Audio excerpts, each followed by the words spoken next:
Je suis Justine Renaudet, j'ai 34 ans, à Paris depuis mes 18 ans et je suis aujourd'hui cofondatrice d'une start-up qui s'appelle Colette. Moi j'ai été diplômée de l'ESC en 2011 et j'ai tout de suite trouvé un emploi chez Blablacar. Donc à l'époque ça s'appelait covoiturage.fr, c'était encore une toute petite start-up et j'ai démarré chez Blablacar en tant que responsable communication. Je suis restée 6 ans et ensuite j'ai lancé une première start-up qui s'appelait Shakein, qui était plutôt dans le milieu du sport et du bien-être. Et enfin, il y a un peu plus de 2 ans, j'ai cofondé une nouvelle start-up qui s'appelle Colette. Colette, en fait, on aide les jeunes de moins de 30 ans à s'installer chez des seniors de plus de 60 ans qui ont une chambre libre à louer chez eux. Donc ça s'appelle de la cohabitation intergénérationnelle. Et du coup, l'idée, elle est venue... finalement, moi, il y a une dizaine d'années, j'avais une voisine de palier qui était âgée et qui vivait seule et qui passait l'essentiel de sa journée à converser avec le poste de radio.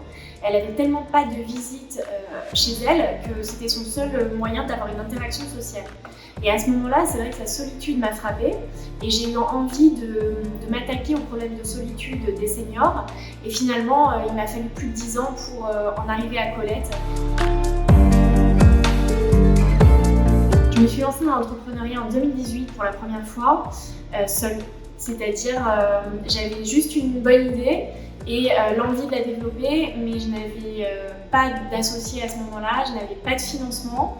Je partais vraiment avec 0 € en poche. La réussite, ça passe aussi beaucoup par la prise de risque. Et je regrette absolument pas, même si aujourd'hui ma première start-up, je l'ai arrêtée au bout de 2 ans parce que j'arrivais pas à l'emmener où je voulais. Ça a été vraiment un peu comme une classe prépa à l'entrepreneuriat. J'ai fait beaucoup d'erreurs, mais j'ai aussi beaucoup appris et ça m'a beaucoup aidé pour ma nouvelle start-up Colette. À l'ESC, j'ai suivi le MBA de manager de projet culturel, qui formait vraiment à la gestion et à être responsable finalement de projets culturels très variés, voilà, de l'art, la culture, l'audiovisuel, etc. L'avantage de l'ESC, c'est vraiment que c'est très professionnalisant. Moi, avant de venir à l'ESC, je n'avais fait aucun stage. Et c'est vrai que ça, c'est hyper important, c'est ça qui m'a vraiment propulsée.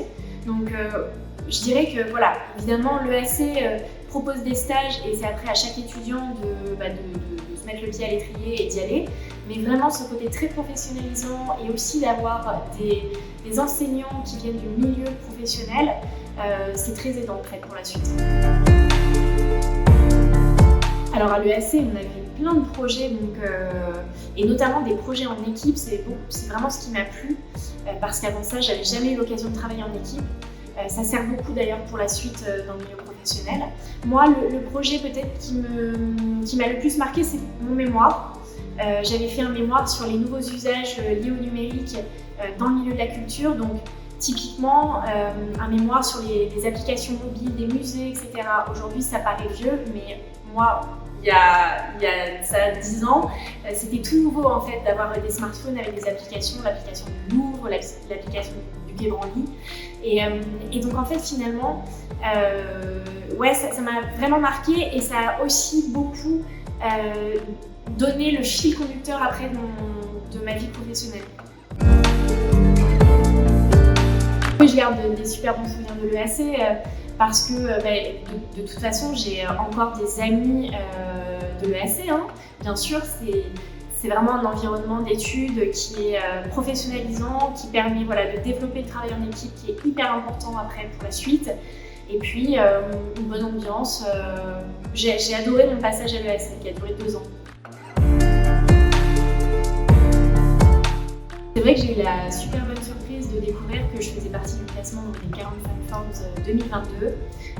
Je suis hyper fière évidemment de figurer dans ce classement, aux côtés de femmes remarquables, Marlène Schiappa, Juliette Armanet, Audrey Fleurot, c'est fou. Moi, ce que je vois surtout, c'est que ça permet de mettre en avant aussi mon activité et notamment une start-up aujourd'hui qui a un impact positif sur le quotidien des jeunes et des seniors. Et c'est ça en fait que je trouve hyper sympa dans ce classement, au-delà de ma personne.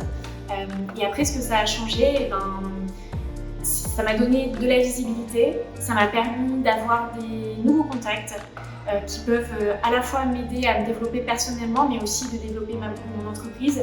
Et voilà, c'est tout l'avantage en fait de ce genre de classement, en plus d'être un bon ego boost. Je viens déjà d'en réaliser un qui est de... Je suis maman depuis 1 an. Donc ça c'était un gros projet et ça continue bien sûr, c'est une grande aventure. Et dans les autres projets, je dirais d'emmener Colette à l'étape d'après. Être maman et entrepreneur c'est déjà pas mal. Donc pour l'instant je ne me charge pas plus la mule.